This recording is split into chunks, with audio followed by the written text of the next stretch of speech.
इसके पहले हम लोग मोनोसेक्राइड और डाइसेक्राइड के बारे में पढ़े थे। आज हम लोग चर्चा करने वाले हैं पॉलीसेक्राइड के बारे में। पॉलीसेक्राइड इसमें दो से ज़्यादा क्या मिलता है, तो इसमें दो से ज़्यादा मोनोसेक्राइड मिलकर पॉलीसेक्राइड का निर्माण करता है। दो से ज़्यादा मोनोसेक्राइड के अणु संयोजन होकर पॉलीसेक्राइड का निर्माण करता है। तो इसमें लिख लेना है, ऐसे लिखना है, कई मोनोसेक्राइड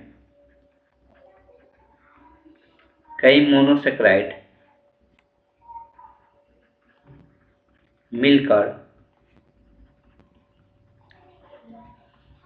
पॉलीसेक्राइड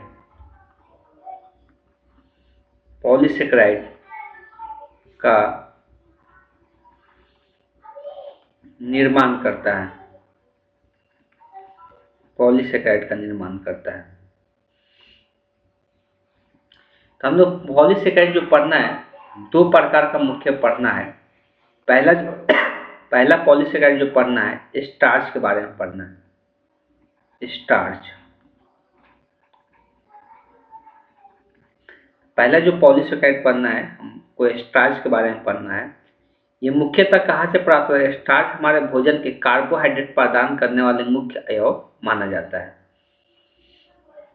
ये पौधों द्वारा संचित भोज्य पदार्थों में मुख्यतः स्टार्च पाया जाता है। तो इसमें एक दो बिंदु लिख सकते हैं।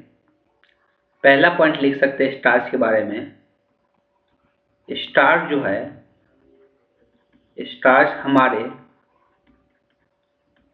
भोजन में कार्बोहाइड्रेट प्रदान करता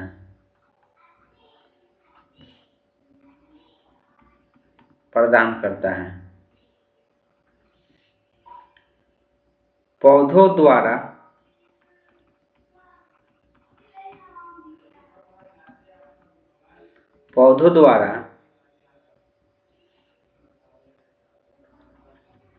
संचित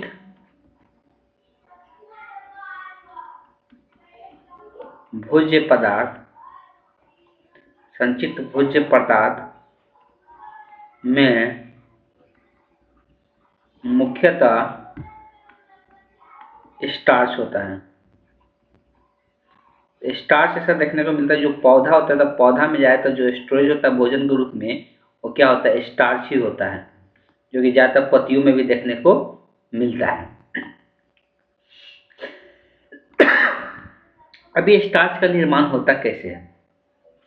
स्टार्च का निर्माण डी प्लस ग्लूकोज, बहुत सारे डी प्लस ग्लूकोज आपस में जुड़ के स्टार्च का निर्माण करता है। क्या जुड़ के? डी प्लस ग्लूकोज आपस में जुड़ के, बहुत सारे डी प्लस ग्लूकोज आपस में जुड़ के क्या करता है? स्टार्च का निर्माण करता है। इसको डायरेक्ट हम लोग डायग्राम से दिखाएंगे। हम यहाँ पर 3 दिखाएंगे, लेकिन ऐसा बहुत सारा डी ग्लूकोज आपस में जुड़ के स्टार्च का निर्माण करता है।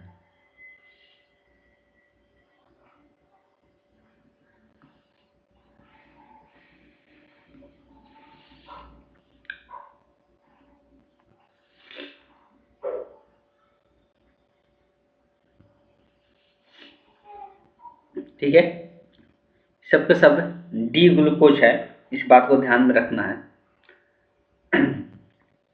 अल्फा है या बीटा है, अगर ये भी जानना चाहते हैं तो ये भी जान सकते हैं। उसके पहले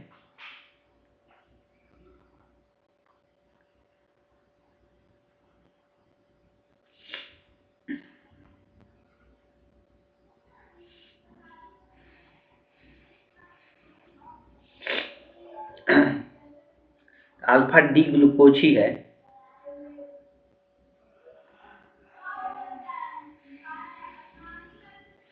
इसको हम नाम भी दे देते हैं। इस सबके सब क्या है? अल्फा डी ग्लूकोज ग्लूकोज हम लोग कहते हैं, अल्फा डी ग्लूकोज भी होगा, alpha D glucose, alpha D glucose. ठीक है, तो यहाँ से क्या होता है, यहाँ का हाइड्रोजन रहेगा, यहाँ का हाइड्रोजन रहेगा, ऑक्सीजन जो होता है तो यहाँ पे इसके साथ आगे जुड़ जाएगा और यहाँ पे हाइड्रोजन दिखाई देगा, ये हाइड्रोजन है, ठीक है, OH नहीं है। इसी प्रकार से आगे भी रहेगा, जो पहले से यहाँ पर OH और H रहता है, इधर OH और यहाँ पे H रहता है, और यहाँ पे हाइड्रोजन रहेगा, और यहाँ पे हाइड्रोजन और CH2OH रहता है। अब यहाँ पर भी OH रहता है, लेकिन अब ये जो इसका O रहता है ये आगे की ओर क्या होता है, जुड़ते जाता है। उसी प्रकार से यहाँ पर सब सेम रहेगा, ये आगे की ओर इससे यहाँ पर O रहेगा, O के साथ आगे की ओर से जुड़ते जाता है, और यहाँ पर H, यहाँ पर CH2OH रहेगा, CH2 है ये, यहाँ पर भी दिखा सकते हैं OH, H, OH, यहाँ पर भी H रहेगा, और फिर ये O इसके साथ जुड़ा हुआ रहेगा, फिर ये कि यहाँ पे हाइड्रोजन रहेगा, CH2OH, H, OH, H, OH, H, फिर यहाँ पर H रहेगा, फिर यहाँ का जो ऑक्सीजन रहेगा ये आगे फिर दूसरे के साथ जुड़ा रहेगा। ऐसे बहुत सारा श्रृंखला जुड़ते जाता है, ध्यान समझना है, ऐसे बहुत सारे श्रृंखला जुड़ते जाता है। ऐसी श्रृंखला को हम लोग नाम देते हैं एमाइलोज। इसको हम लोग क्या कहते हैं, एमाइलोज। इसको हम लोग एमाइलोज के नाम से जानते हैं। जब ऐसे ही एमाइलोज फिर आपस में जुड़ते जाता है नीचे की ओर, उसको हम लोग एमाइलोपेक्टिन के नाम से जानते हैं। एक एमाइलोपेक्टिन भी संरचना होता है, तो उसके बारे में हम लोग बाद में चर्चा करेंगे। स्टार्च का स्ट्रक्चर है, पहले ये ध्यान में रखना है। स्टार्च के बारे में वही चीज़ दिया हुआ है कि स्टार्च का जल अपघटन कराने के लिए D+ ग्लूकोज प्राप्त होता है, अतः स्टार्च D+ ग्लूकोज की एक बहुलक है, और स्टार्च 2 पॉलीसेकेराइड एमाइलोज तथा एमाइलोज जल में विलय होता है तथा अनेक D+ ग्लूकोज की लंबी अशाखित श्रृंखला द्वारा बनते जाते हैं। तो ये अशाखित होता है, शाखित नहीं होता, मतलब इसमें बहुत सारा श्रृंखला क्या होता है, जुड़ते जाता है आपस में, जुड़ के एमाइलोज का निर्माण करता है। और एमाइलोज एक हो सकता है या एक से अधिक भी हो सकता है। ये सब बहुत कम ही पूछा जाता है। सेलुलोज का हम लोग स्ट्रक्चर देखेंगे, उसके साथ इसको हम लोग खत्म करेंगे। तो अगला जो हम लोग पढ़ना है पॉलीपेप्टाइड को क्या पढ़ना है, सेलुलोज के बारे में पढ़ना है। तो ये बना सकते हैं, इसको एमाइलोज के नाम से भी जानते हैं, इसको स्टार्च कहते हैं। अगला लिखेंगे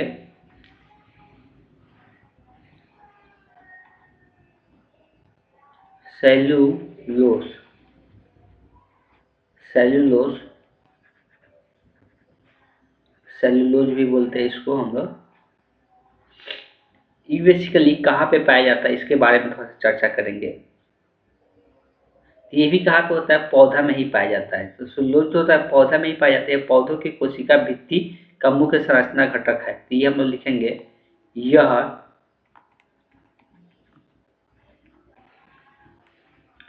पौधों की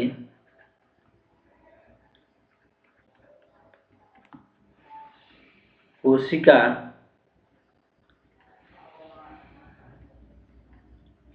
भित्ति का, जो कोशिका भित्ति हम लोग देखते हैं वो सेलुलोज का ही बना रहता है, हम लोग पढ़ते भी है, मुख्य संरचना होती है। संरचनात्मक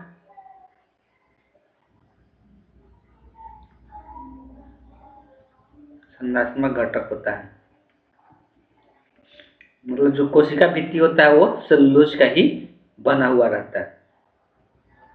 अब सेलुलोज जो होता है, अब देखो यहाँ पे थोड़ा सा ध्यान रखना था, यहाँ पे हम एक चीज भूल रहे थे। यहाँ जो बनता है ये पहला कार्बन किस कार्बन से जुड़ता है, तो पहला कार्बन चौथा कार्बन से जुड़ता है। पहला कार्बन चौथा कार्बन से जुड़ता है, पहला कार्बन आगे चौथा कार्बन से जुड़ेगा। वैसे यहाँ पे चौथा कार्बन इधर पहला कार्बन जुड़ेगा। तो ये इस बात को भी ध्यान में रखना है कौन किससे जुड़ता है। तो ये चौथा अगर पहला चौथा के साथ जुड़ेगा तो उससे हम लोग स्टार्च के निर्माण होता है। उससे किसका निर्माण होता है? तो स्टार्च का निर्माण होता है। उसी प्रकार से जो सेलुलोज होता है, तो सेलुलोज में क्या होता है, इसमें बीटा डी ग्लूकोज जो होता है ना, इसमें बीटा डी ग्लूकोज, उसमें कौन था? अल्फा डी ग्लूकोज, और इसमें बीटा डी ग्लूकोज आपस में जुड़ता है। इसमें कौन जुड़ता है? तो बीटा डी ग्लूकोज जुड़ता है। इस बात को ध्यान में रखना है।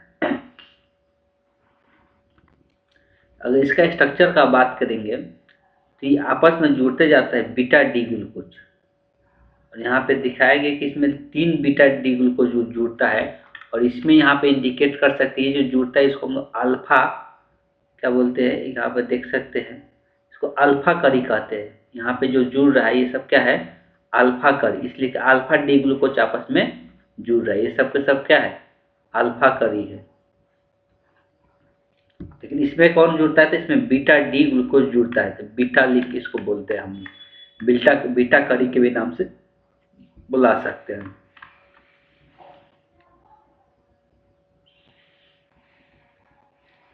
इसमें भी 3 हम दिखा रहे हैं, इसमें 3 जुड़ता है, तो आगे भी और जुड़ेगा, जो नहीं 3 ही रहता है, लेकिन हम यहाँ पर 3 को दिखा रहे हैं।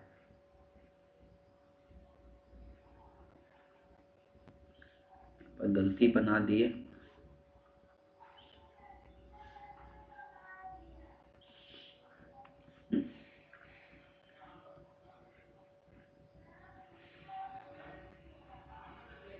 यहाँ पर ओ दे दिखा देते हैं, ठीक है, यहाँ पे ओ है, हम 3 दिखाएंगे।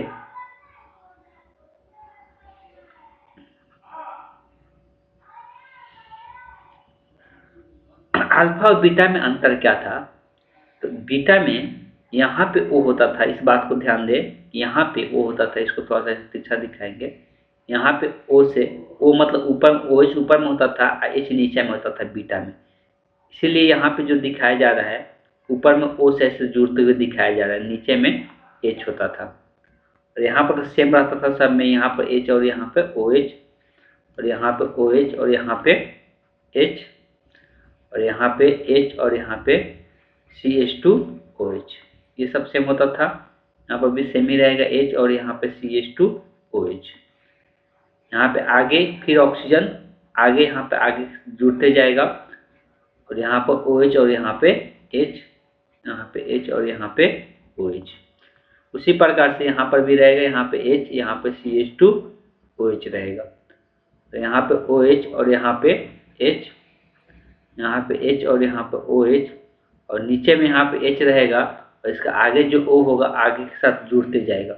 इस तरह से बीटा डी ग्लूकोज आपस में क्या होते जा रहा है? जुड़ते जा रहा है।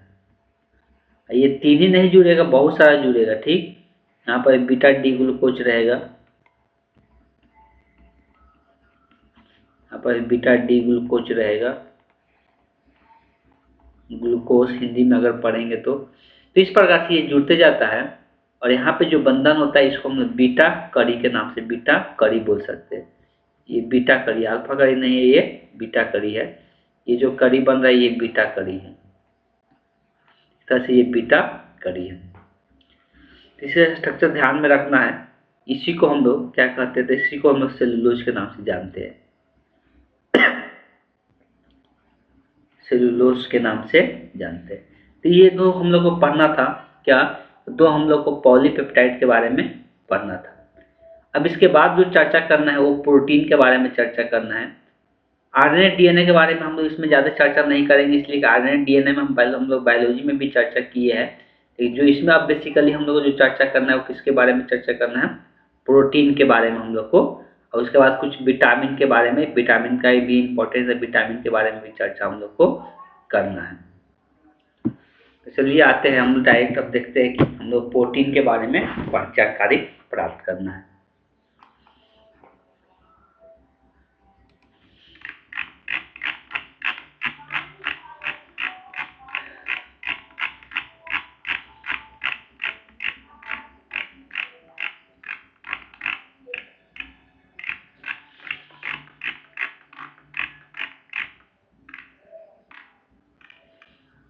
तो यहाँ से हम लोग पढ़ना है प्रोटीन की संरचना। पहले ऊपर से हेडिंग क्या है, प्रोटीन।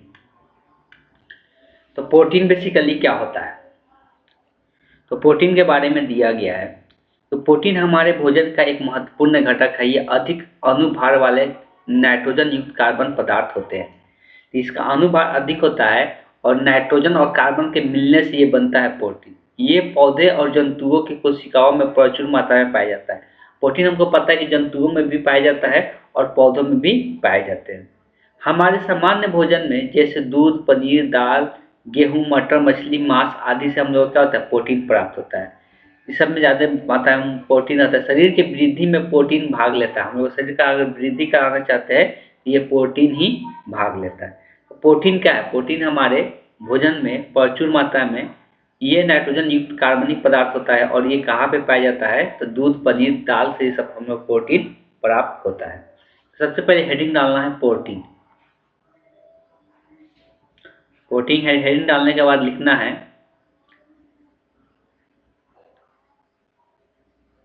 सबसे पहला इसमें लिख लेना है कि ये अधिक अणुभार वाले नाइट्रोजन युक्त कार्बनिक पदार्थ है। यहाँ तक ये अधिक भार वाले नाइट्रोजन युक्त कार्बनिक पदार्थ है। हो गया। यह हमारे भोजन में दूध, पनीर, दाल, गेहूं, मटर, मछली, मांस आदि से प्रोटीन आदि में प्रोटीन पाई जाती है। हमारे भोजन में दूध, पनीर, दाल, गेहूं, मटर, मछली, मांस आदि में प्रोटीन पाए जाते हैं। ठीक है, इतना ध्यान में रखना है। प्रोटीन के बारे में और भी रख सकते हैं। ये किसी चीज को ग्रोथ कराता है, ठीक, किसी चीज पर मान लो कि टूट फूट जाता है तो उसको मरम्मत करने में ये मदद करता है प्रोटीन। आगे हम लोग को पढ़ना अमीनो अम्ल। अमीनो अम्ल के बारे में जानना है तो अमीनो अम्ल वह यौगिक है जिसमें अमीन जो होता है NH2 ये समूह जो तथा कार्बोक्सिल समूह दोनों एक ही अणु में पाए जाते हैं। इसका प्राय अल्फा, बीटा तथा गामा अमीनो अम्ल में वर्गीकृत किया जाता है। यह वर्गीकरण अमीनो अम्ल में उपस्थित कार्बोक्सिलिक समूह के स्थान के निर्धारित करता है। अब देखो यहाँ पर वो चीज दिया हुआ है कि जो अमीनो अम्ल होता है तो अमीनो अम्ल में इसमें मुख्य दो क्रियात्मक समूह देखने को मिलता है, एक अमीनो, एक कार्बोक्सिलिक समूह देखने को मिलता है। तो उसको हम अमीनो अम्ल कहते हैं। इसको हम तीन ग्रुप में बांटा जाता है, अल्फा, बीटा और गामा। सबसे पहले हेडिंग डालना है अमीनो अम्ल और इसको यहाँ से लेके यहाँ तक लिखना है। ठीक है, उसके बाद अल्फा, बीटा, गामा का ये डायग्राम बनाना है। तो हम यहाँ बता देते हैं कैसे पहचान करना अल्फा, बीटा, गामा का। तो स्ट्रक्चर यहाँ पर अल्फा, बीटा, गामा ये किसके आधार पर डिसाइड हो रहा है, तो ये कार्बोक्सिलिक समूह के आधार पर डिसाइड हो रहा है। कौन सा समूह, कार्बोक्सिलिक समूह के आधार पर ये डिसाइड हो रहा है। और कार्बोक्सिलिक समूह जो है उससे जस्ट जुड़ा हुआ जो कार्बन होता है उसको हम लोग अल्फा कार्बन के नाम से जानते हैं, उसको हम लोग अल्फा कहते हैं। उसको अल्फा अमीनो भी कहेंगे, इसलिए कि इससे अल्फा वाले कार्बन से जब अमीन समूह जुड़ा हुआ तो उसको अल्फा अमीनो के नाम से जानते हैं। वैसे ही पहला वाला का अल्फा, उसके बाद वाला का हम लोग कार्बन वाला को बीटा कहते हैं। बीटा से अमीनो समूह जुड़ा हुआ है तो इसलिए इसको हम लोग बीटा अमीनो अम्ल कहते हैं। और यहाँ पर देख सकते हैं पहला अल्फा, दूसरा बीटा। इसका कार्बन नहीं लेना है, कार्बोक्सिलिक समूह का कार्बन नहीं ऐड करना। कार्बोक्सिलिक समूह का कार्बन से जो कार्बन जुड़ा रहेगा वो अल्फा कहलाएगा और उस कार्बन से जो कार्बन जुड़ा रहेगा वो बीटा कहलाएगा। और बीटा वाला से जो कार्बन जुड़ा है तो उसको हम लोग गामा कहते हैं। और जब गामा समूह पे अमीनो अम्ल जुड़ा रहता है तो उसको हम लोग गामा अमीनो अम्ल के नाम से जानते हैं। तीनों डायग्राम बना के लिख लेना है।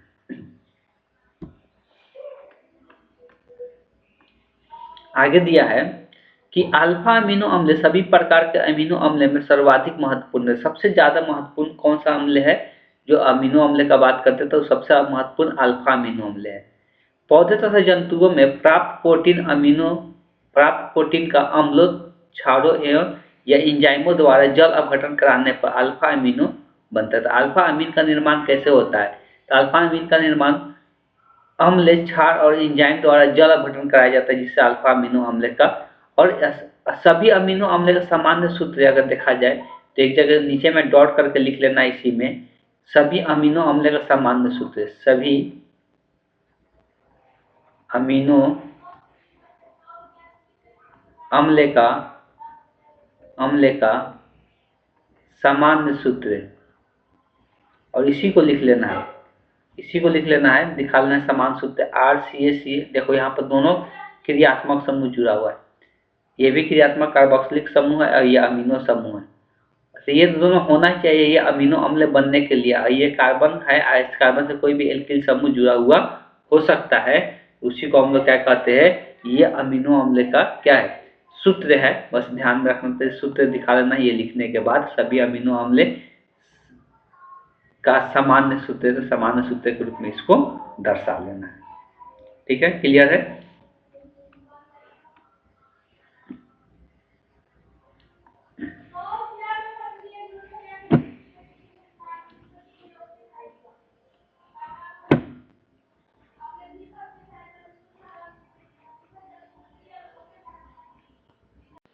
आगे इसमें अमीनो अम्ल का वर्गीकरण किया गया है।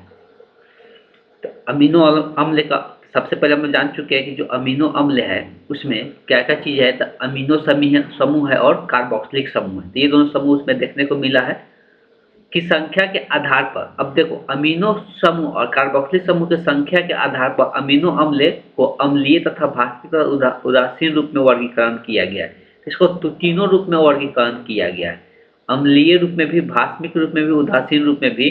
किसके आधार पर, तो अमीनो जो समूह है और कार्बोक्सिलिक समूह है उसके संख्या के आधार पर। उदाहरण के लिए लिया गया है कि समान संख्या में अमीनो और कार्बोक्सिलिक समूह की उपस्थिति से अमीनो अम्ल उदासीन कार्बोक्सिलिक समूह की संख्या अमीनो समूह से अधिक होने पर अम्लीय तथा अमीनो समूह की संख्या कार्बोक्सिलिक समूह से अधिक होने पर भास्मिक प्रकृति की होती है। अब देखो ये तीन प्रकार के यहाँ पे दिया जा रहा है, तीन प्रकार के क्या क्या है। तो ये वर्गीकरण के आधार किसके आधार पर वर्गीकरण किया गया है, तो जो अमीनो अम्ल है, अमीनो अम्ल है जो वो तीन प्रकार के हो सकते हैं, या तो भास्मिक हो सकते हैं, या उदासीन हो सकते हैं, या अम्लीय हो सकते हैं। तो ये तीनों का वर्गीकरण किस प्रकार से किया गया है, इसको थोड़ा सा हम लोग को राइट डाउन करना है। इसमें आते हैं हम, देखिए सबसे पहले तो ध्यान ये रखना है, वर्गीकरण का अगर आधार मानेंगे, यहाँ पर लिख देते हैं हेडिंग के रूप में, अमीनो अम्ल का वर्गीकरण, अमीनो अम्ल का वर्गीकरण।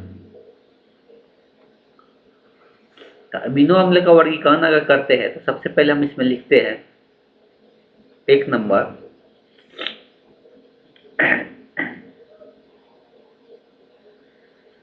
उदासीन,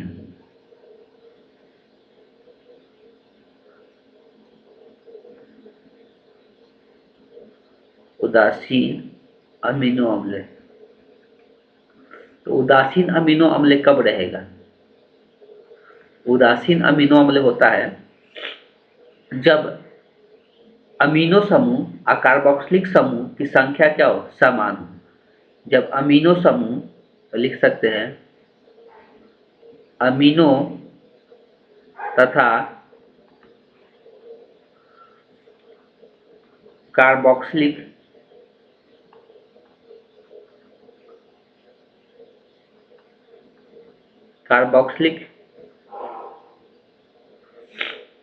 समूह की संख्या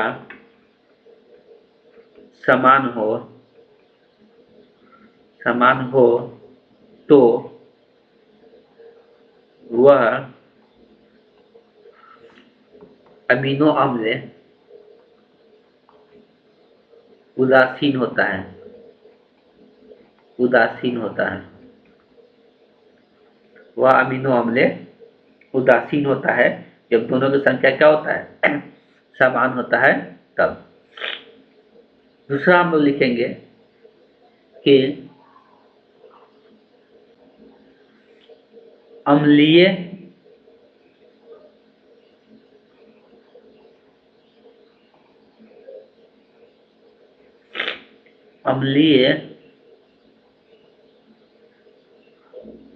अमीनो अम्ल।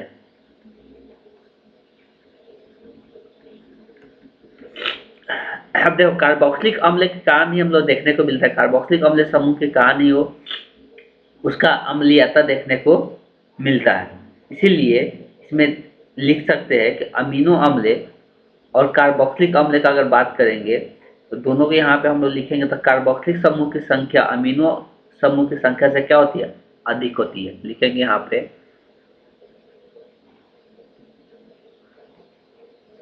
कार्बोक्सिलिक समूह की संख्या अमीनो समूह की संख्या से अधिक होती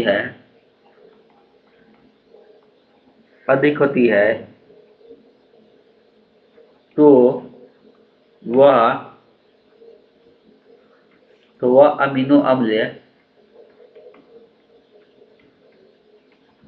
अम्लीय होते हैं। तीसरा होता है भास्मिक, जिसको हम लोग क्षारीय भी कहते हैं, 3 नंबर भी लिख सकते हैं। तीसरा होता है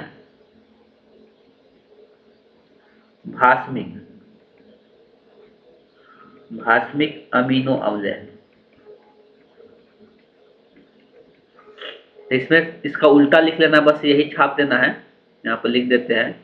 ये लिखने के बाद इसमें ही लिख लेना कार्बोक्सिलिक समूह की संख्या अमीनो समूह से यहाँ पर क्या कर देना है, कम कर देना है। क्या कर देना है, कम होता है तो वह अमीनो अम्ल भास्मिक अमीनो अम्ल कहलाता है। तो वह अमीनो अम्ल भास्मिक अमीनो अम्ल कहलाता है। इस प्रकार से लिख लेना है।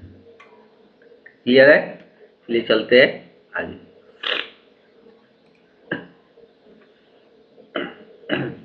आगे दिया हुआ है कि अमीनो अम्ल जो शरीर के संश्लेषित होते हैं, जो अमीनो अम्ल जो शरीर के अंदर बनता है, संश्लेषित का मतलब होता है निर्माण होना, अनावश्यक अमीनो अम्ल कहलाते हैं। तो जो शरीर के अंदर बनता है उसको अनावश्यक अमीनो अम्ल कहते हैं।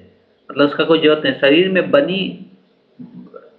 शरीर में नहीं बनाए जा सकते हैं, परंतु जिन्हें भोजन में सम्मिलित किया जाता है वो आवश्यक अमीनो अम्ल कहलाते हैं। यहाँ पर 2 डिफिनेशन लिखना है, सब डॉट करके भी लिख सकते हैं। पहला हेडिंग डालना है अनावश्यक अमीनो अम्ल, अनावश्यक अमीनो अम्ल हेडिंग डालिए सब कोई, अनावश्यक अमीनो अम्ल। इसको लिखना है वैसे अमीनो अम्ल जो शरीर में निर्माण होता है, जो शरीर में निर्माण होता है या संश्लेषित होता है, जो शरीर में संश्लेषित होता है उसे अनावश्यक अमीनो अम्ल कहते हैं, उसे अनावश्यक अमीनो अम्ल कहते हैं। उसके बाद दूसरा हेडिंग डालकर लिखना है आवश्यक अमीनो अम्ल, वैसा अमीनो अम्ल जो हम भोजन के रूप में प्राप्त करते हैं, उसे आवश्यक अमीनो अम्ल कहते हैं। वैसा अमीनो अम्ल जो भोजन के रूप में प्राप्त करते हैं उसे आवश्यक अमीनो अम्ल कहते हैं। ये दूसरा हेडिंग डालकर लिख लेना है, उसे आवश्यक अमीनो अम्ल कहते हैं।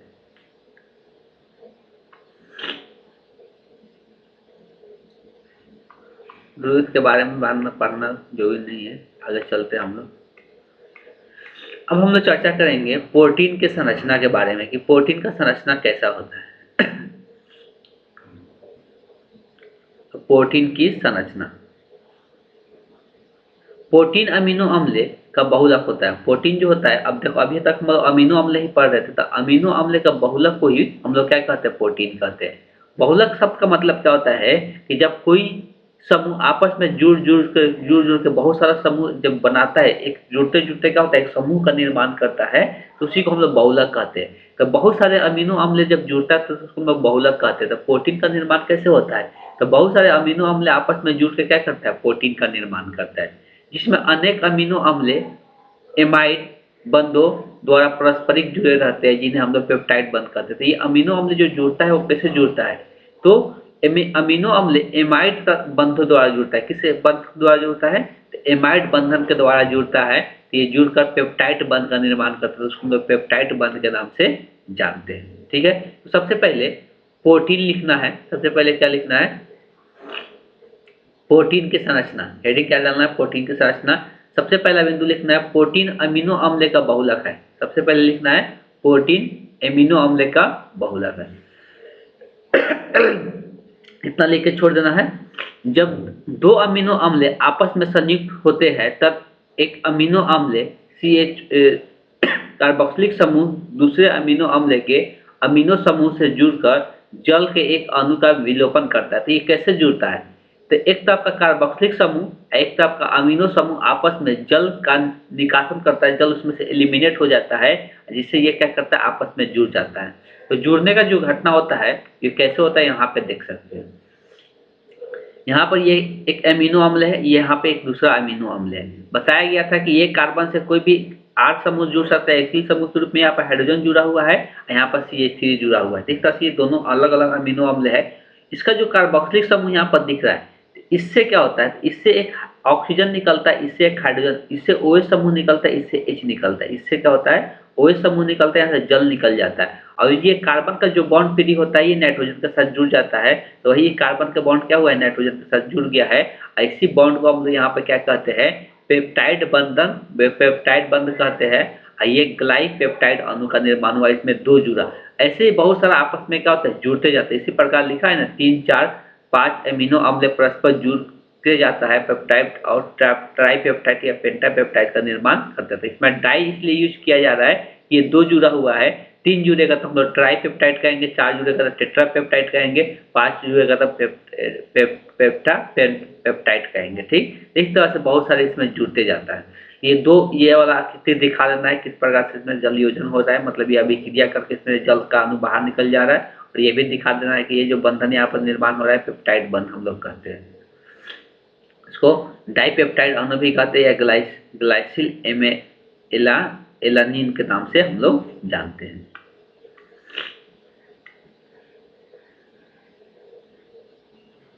अब आगे दिया हुआ है, जब 10 से अधिक अमीनो अम्ल जुड़े होते हैं तथा जिसका अनुभार लगभग 10,000 AMU से अधिक होती है वे प्रोटीन कहलाते हैं। नीचे एक और डॉट करके लिख लेना है यहाँ पे। ये तो हम लोग ऊपर में 2 दिखाए हैं। जब 10 से अधिक अमीनो अम्ल जुड़े होते हैं तथा जिसका अनुभार कितना तक पहुंच जाए, 1000 AMU से अधिक हो जाती है, तो वही क्या कहलाता है, प्रोटीन कहलाता है। 1-2 जुड़ने से वो प्रोटीन नहीं कहा जाता है। कम से कम 10 से अधिक अमीनो अम्ल आपस में क्या होना चाहिए, जुड़ा हुआ होना चाहिए।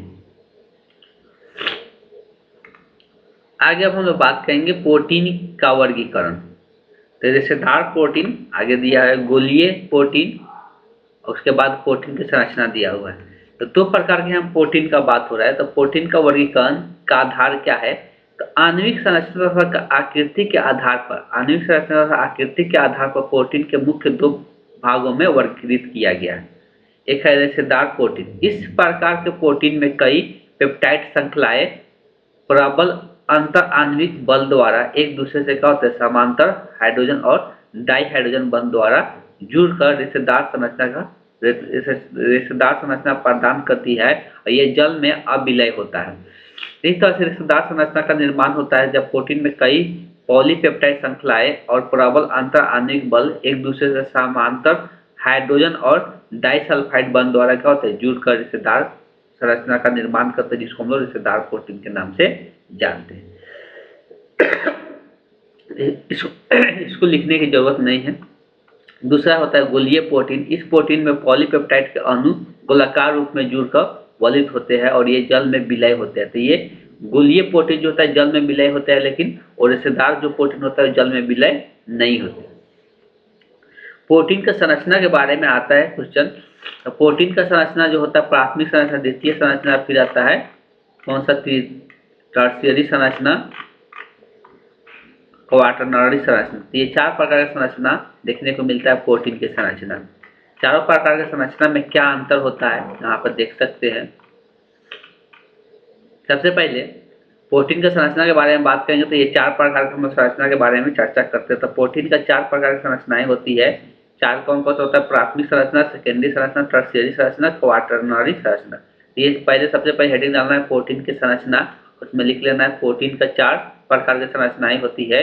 और 1 नंबर देकर प्राथमिक संरचना लिखना है, 2 नंबर देकर सेकेंडरी संरचना लिखना है, 3 नंबर देके टर्शियरी संरचना लिखना है, 4 नंबर देकर क्वाटरनरी संरचना लिखना है। सबसे पहले हम लोग चर्चा करेंगे प्राथमिक संरचना के बारे में। पहले तो ये 4 को ऐसे लिख लेना है। प्राथमिक संरचना में हमें पॉलीपेप्टाइड बंधन में भाग लेने वाले अमीनो अम्ल की रेखीय व्यवस्था का ज्ञात होता है। तो इसमें रेखीय मतलब एक ही लाइन में ये सब के सब क्या होता है, जुड़ा हुआ रहता है, ऊपर नीचे नहीं रहता। तो ये रेखीय संरचना इसमें देखने को मिलता है, तो उसी को हम लोग प्राथमिक संरचना कहते हैं। एक नंबर दे के ये लिख लेना है, रेखीय व्यवस्था ज्ञात होता है, रेखीय व्यवस्था ज्ञात होता है उसे हम लोग प्राथमिक संरचना कहते हैं। बस इतना लिख लेना है। इतना लिखने के बाद डायग्राम, छात्र डायग्राम दिखा सकते हैं प्राथमिक संरचना का। आगे बात करेंगे द्वितीयक संरचना का। तो इसमें क्या होता है, ये 2 नंबर देख के लिखना है, द्वितीयक संरचना। पॉलीपेप्टाइड श्रृंखला में हाइड्रोजन बंध की प्रकृति पर सेकेंडरी संरचना निर्भर करती है। तो पॉलीपेप्टाइड का जो श्रृंखला ऊपर बन रहा है उसके हाइड्रोजन बंध की प्रकृति के पर सेकेंडरी संरचना निर्भर करती है। सेकेंडरी संरचना में 2 प्रकार ज्ञात होते हैं। पहला प्रकार को अल्फा हेलिक्स संरचना कहते हैं। इसे पॉलीपेप्टाइड संरचना हाइड्रोजन बंध के कारण रिंग संरचना में बदल जाता है। तो ये रिंग टाइप का संरचना भी देखने को मिलता है। अब देखो ये हेलिक्स संरचना होता है, और दूसरा यहाँ पे शायद यहाँ पर प्लेटेड शीट संरचना, ये प्लेटेड शीट संरचना भी दिया हुआ है। तो ये 2 प्रकार की इसमें संरचना देखने को मिलता है। हेलिक्स संरचना में क्या होता है, जैसे कि यहाँ पर ये सीधा लाइन में जुड़ रहा था ना, अब ये सीधा इतना दिखाने की भी जरूरत नहीं है, ऐसे भी इसको हम दिखा सकते हैं। ये ऐसे रिंग टाइप का संरचना बना लेता है, ऐसे रिंग टाइप का संरचना ऐसे बन जाता है। और यहाँ पर सीधा लाइन हो रहा था और यहाँ पर क्या होता है, रिंग टाइप का संरचना इसमें बन जाता है, क्योंकि यहाँ पे दिखाया गया है। द्वितीय संरचना में लिखना है, पॉलीपेप्टाइड श्रृंखला में हाइड्रोजन बंध की प्रकृति पर सेकेंडरी संरचना निर्भर करती है। सेकेंडरी संरचना 2 प्रकार के बनता है। पहला जो होता है वो अल्फा हेलिक्स संरचना होता है। तो पहला अल्फा हेलिक्स संरचना यहाँ तक लिख के छोड़ देना है, और उसके बाद ये अल्फा हेलिक्स संरचना का स्ट्रक्चर यहाँ पर दिखा देना है। अल्फा हेलिक्स संरचना इतना सब चीज दिखाना जरूरी नहीं है, सिर्फ ऐसे भी दिखा सकते, दिखा कर छोड़ सकते हैं। दूसरा इसमें जो बनता है दूसरे के बारे में थोड़ा लिखना है। तथा अब वहां से उतना पर छोड़ देता है, पर बोलते छोड़ने के लिए छोड़ देना है। तथा दूसरे कुंडलक के NH समूह के बीच नहीं, ये तो है, ये नहीं लिखना है, ठीक है, उतना ठीक है। यहाँ पे लिखना है दूसरे प्रकार के बी पेलिटेड शीट कहलाते हैं। दूसरा को हम लोग क्या कहते हैं, बी पेलिटेड शीट कहते हैं। बी पेलिटेड शीट पे 2 प्रदोषी श्रृंखलाएं अंतर आणविक हाइड्रोजन बंध द्वारा जुड़ी जाती है। तो बस यहाँ तक लिख लेना है, यहाँ तक, यहाँ से लेके यहाँ तक लिखना है उसी में। इसका स्ट्रक्चर देख सकते हैं, एक ऊपर में जुड़ा हुआ है, ये रैखिक संरचना है, नीचे में रैखिक संरचना है, और ये ऑक्सीजन और हाइड्रोजन बंध के द्वारा आपस में क्या होता है, जुड़ जाते हैं। यहाँ पर देख सकते हैं ऑक्सीजन और हाइड्रोजन बंध आपस में यहाँ पर क्या हो रहा है, जुड़ रहा है। तो इसको हम लोग द्वितीयक संरचना का नाम से, लेकिन ये बीटा पॉलीटेड शीट हम लोग इसको नाम देते हैं। तो इसको भी दिखा सकते हैं संरचना। तीसरा होता है टर्शियरी संरचना। तो टर्शियरी संरचना में क्या होता है, जब एक लंबी पेप्टाइड कड़ी कुंडलित एवं विभिन्न प्रकार के लवित हो जाती है, पूरे तरह से कुंडलित हो जाती है, लवित हो जाते हैं, तब इसे हम प्रोटीन के टर्शियरी संरचना कहते हैं। तो इसको हेडिंग डाल के 3 नंबर देके इसको हेडिंग डाल के यहाँ तक लिख लेना है, इसको यहाँ तक लिखना है, ठीक। यहाँ पर देख सकते हैं ये पूरी तरह से कुंडलित हो जाती है, एक के ऊपर दूसरा चढ़ जाता है। जैसे कि ऐसे रिंग टाइप का बना हुआ है, रिंग टाइप के बनने के बाद भी फिर एक दूसरे के ऊपर लिपटने लगता है, एक दूसरे के ऊपर क्या होता है, लिपटने लगता है। तो इसी को हम लोग कहते हैं कि टर्शियरी संरचना कहते हैं प्रोटीन में। अब क्वाटरनरी संरचना में क्या होता है, कई टर्शियरी संयुक्त युक्त प्रोटीन का आपस में जुड़ने से क्वाटरनरी संरचना का प्रोटीन का, बस यहाँ तक लिख लेना है। हीमोग्लोबिन 4 प्रकार प्रोटीन श्रृंखलाएं द्वारा एक दूसरे से हाइड्रोजन बंध द्वारा लवण सेतु, अब इतना लिखने की जरूरत नहीं, बस यहाँ तक लिख लेना। ये क्या बता रहा है कि टर्शियरी संरचना जो बना, मान लो कि ये एक टर्शियरी संरचना बना, ये एक टर्शियरी संरचना बना, ये आपस में क्या होता है, फिर आपस में जुड़ने लगते हैं, तो जुड़कर क्वाटरनरी संरचना का निर्माण करता है। तो इसको भी संरचना दिखा लेना है। अगर यह प्रोटीन का विभक्तीकरण दिया हुआ है तो इसको हम लोग पढ़ने की जरूरत नहीं है इतना डिटेल में, यहाँ पर हम लोग इसको छोड़ेंगे। आगे जो चर्चा करना है वो हम लोग को एंजाइम के बारे में चर्चा करना है। एंजाइम के बारे में हम लोग पहले भी पढ़ चुके थे, यहाँ पर उतना हम लोग डिटेल में नहीं जाएंगे, थोड़ा बहुत यहाँ पर दिया, वहाँ ज़्यादा भी दिया भी नहीं तो छोड़ के ही चलता है, इसलिए एंजाइम के बारे में चर्चा हम लोग पहले से कर चुके हैं। यहाँ पर अब जब हम लोग चर्चा जो करेंगे वो विटामिन के बारे में करेंगे। तो विटामिन का चर्चा हम लोग नेक्स्ट क्लास में करेंगे। तो आज क्लास को हम यहीं पे एंड करते हैं।